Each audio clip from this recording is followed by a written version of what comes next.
क्या देश की रक्षा एक आत्मा भी कर सकती है? क्या कोई सैनिक मृत्यु के पश्चात भी अपनी ड्यूटी कर सकता है? क्या एक आत्मा भी अपना कर्तव्य निभा सकती है?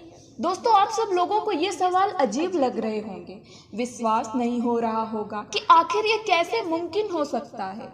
तो चलिए मैं आपको बताती हूँ। एक बार की बात है, रमेश नाम का एक जवान जिसकी पहली पोस्टिंग सिक्किम के लिए हुई थी, वो जिस ट्रेन से जा रहा था उसमें सभी आर्मी के जवान थे, लेकिन उसकी बोगी पूरी खाली थी सिवाय उसके। सामने वाली सीट के नीचे बस 2 बैग रखे थे, जिसके बारे में रमेश को बिल्कुल पता नहीं था। देर रात हो चुकी थी। लोग अगर उस बोगी के पास से गुजरते तो प्रणाम करते और आगे निकल जाते। ये सब देखकर रमेश को कुछ समझ में नहीं आ रहा था। उसके मन में सवाल तो बहुत उठ रहे थे, पर उसे काफी नींद आ रही थी। उसने सोचा कि इस बारे में सुबह पूछूंगा और सो गया।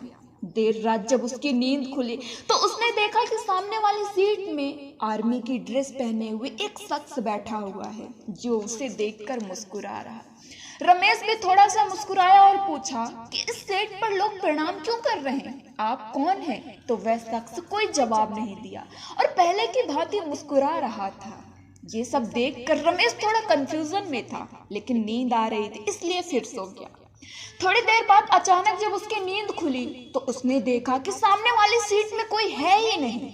ये सब देखकर रमेश थोड़ा सा डर गया और इस वजह से वो सारी रात नहीं सो पाया। अगली सुबह उठते ही उसने यही सवाल सबसे किया कि मेरे सामने वाली सीट में ऐसा ऐसा घटना हुआ। तो लोगों ने बताया कि ये सीट बाबा हरभजन जी की है। बाबा हरभजन जी की पोस्टिंग इंडो चाइना के बॉर्डर पर 1966 में हुई थी और एक ग्लेशियर में फंसकर 2 साल में ही उनकी मौत हो गई।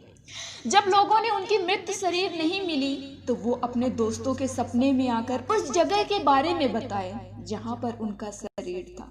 जब लोग उस जगह पर गए तो उसी जगह पर उनका पार्थिव शरीर मिला जहां पर उन्होंने बताया था।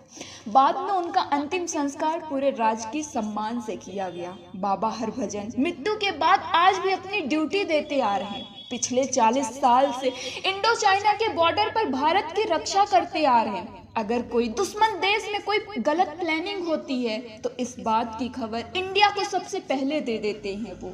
यहाँ तक कि आज भी बाबा हरभजन की बिस्तर लगाई जाती है और हर सुबह उनके जूतों पर कीचड़ पाए जाते हैं।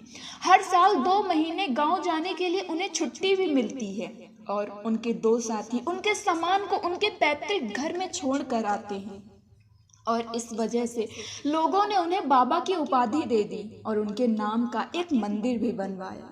और ये भी कहा जाता है कि अगर बॉर्डर पर ड्यूटी करते समय किसी जवान की गलती से नींद लग भी जाती है तो उन्हें थप्पड़ मार कर जगा देते हैं। जब ये सारी बातें रमेश को पता चली तो रमेश काफी अचंभित हो गया और अपने बंकर पहुंचते ही सीधा बाबा के मंदिर पहुंचते ही सारी बातें फिर से याद करने लगा जो उसके साथ ट्रेन में हुई थी। कितनी अजीब बात है ना, कोई मर मर कर जीता है तो कोई मर कर भी जी लेता है।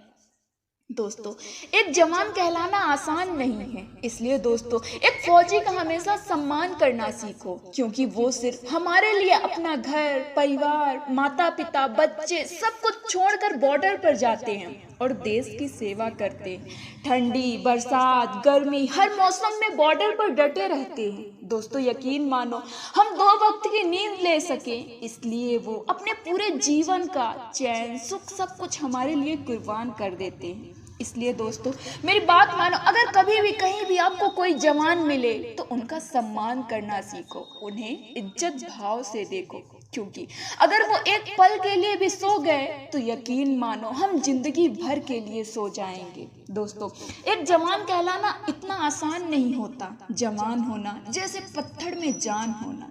कभी ठंड में ठिठुर कर देखना, कभी तपती धूप में जल कर देखना। कभी ठंड में ठिठुर कर देखना, कभी तपती धूप में जल कर देखना। कैसे हिफाजत होती है मुल्क की, कभी सरहद पर चल कर देखना। जय हिंद, जय भारत, वंदे मातरम।